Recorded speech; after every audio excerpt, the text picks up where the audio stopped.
Students, welcome back to my channel. চলো আজকে তোমাদের সামনে আমি আলোচনা করব মধ্যযুগের বাংলা সমাজ ও সাহিত্যের প্রধান ধারা থেকে পার্ট 6।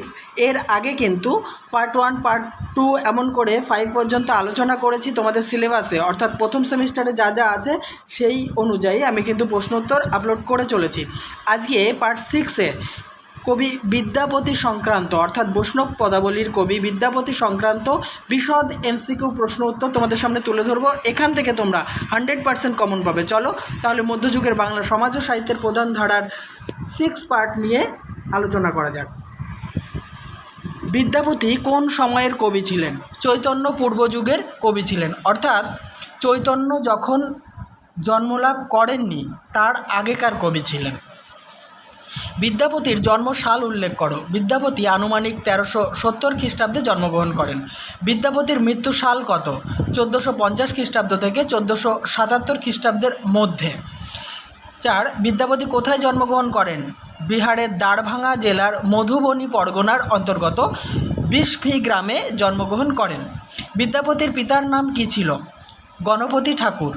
বিদ্যাপতি কোন ভাষায় দক্ষ ছিলেন? সংস্কৃত, মৈথিলি, অবহট্ট ভাষায় দক্ষ ছিলেন। বিদ্যাপতি কোন ধর্মে বিশ্বাসী ছিলেন? দেখো, এই ধর্মবিশ্বাস নিয়ে কিন্তু একটু মতবিরোধ রয়েছে। কেউ বলছেন তিনি বৈষ্ণব ছিলেন, কেউ বলছেন তিনি শৈব ছিলেন। ঠিক আছে, তবে সর্বসাকুল্যে জানা যায় যে বিদ্যাপতি শৈব ছিলেন। বিদ্যাপতির রাধাকৃষ্ণ বিষয়ক পদগুলির ভাষাকে কোন ভাষা বলা হয়? ব্রজবুলি ভাষা বলা হয়। 9. ব্রজবুলি কোন ভাষার বিকৃত রূপ?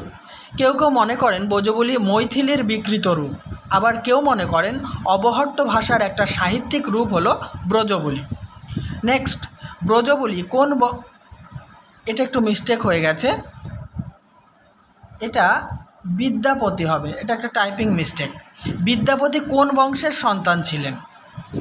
বিদ্যাপতি ব্রাহ্মণ বংশের সন্তান ছিলেন। 11 নম্বর, কবি বিদ্যাপতি মিথিলার কয়জন রাজার পৃষ্ঠপোষকতা লাভ করেছিলেন? 5 জন। 12, কোন কবি মৈথিল কোকিল নামে পরিচিত? কবি বিদ্যাপতি মৈথিল কোকিল নামে পরিচিত।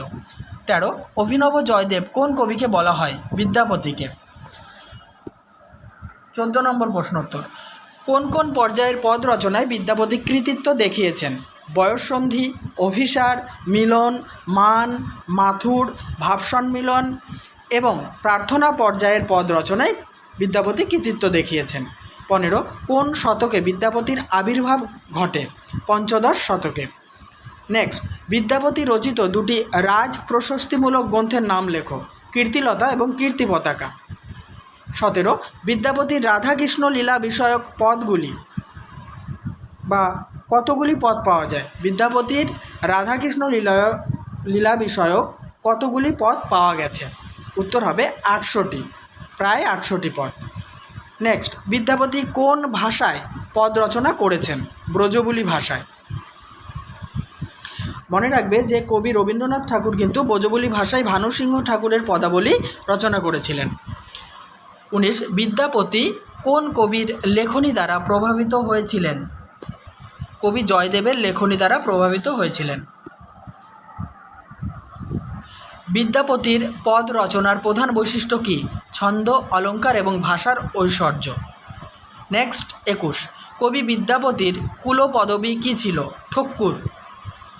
বিদ্যাপতি কোন রসের কবি? শৃঙ্গার রসের কবি। 23, কবি বিদ্যাপতি কোন রাজসভার কবি ছিলেন? মিথিলার রাজসভার কবি ছিলেন। 24, বিদ্যাপতি রচিত হরপার্বতী বিষয়ক পদ কী নামে পরিচিত? মহেশবাণী নামে পরিচিত।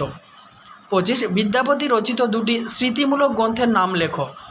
লিখনাবলী এবং পুরুষ পরীক্ষা। এবারে আমরা জেনে নেব বিদ্যাপতি রচিত গ্রন্থ এবং তিনি যে গ্রন্থগুলি রচনা করেছিলেন কোন রাজার পৃষ্ঠপোষকতার বা কোন রাজার আমলে রচনা করেছিলেন। দেখো, এখানে তালিকা তোমাদের সামনে আমি তুলে ধরেছি। ভূপরিক্রমা 1400 খ্রিস্টাব্দে রচনা করেন, এর পৃষ্ঠপোষক ছিল দেবসিংহ।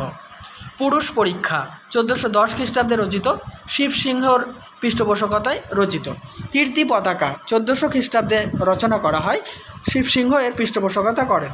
লিখনাবলী 1418, পুরাদিত্যের সময় এটা রচনা করেন। কীর্তিলতা 1402 খ্রিস্টাব্দে রচনা করেন। কীর্তিসিংহ এর পৃষ্ঠপোষক ছিলেন।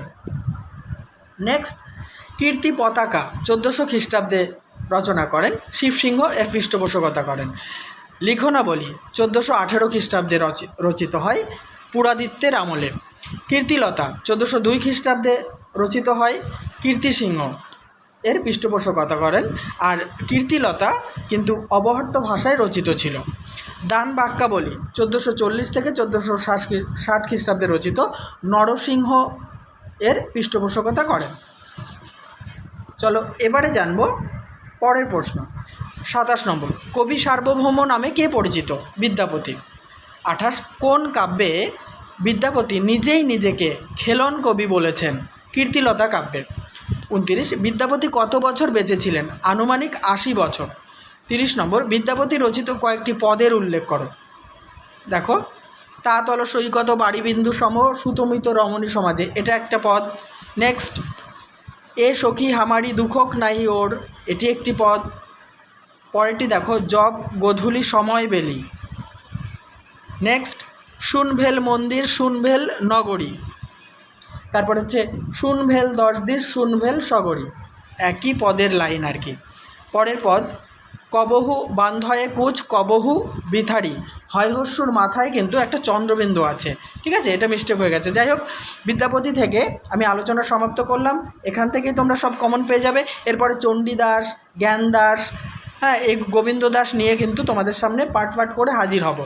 দেখতে থাকো, সঙ্গে থাকো বিশ্বাস টিউটোরিয়াল ইউটিউব চ্যানেলটি।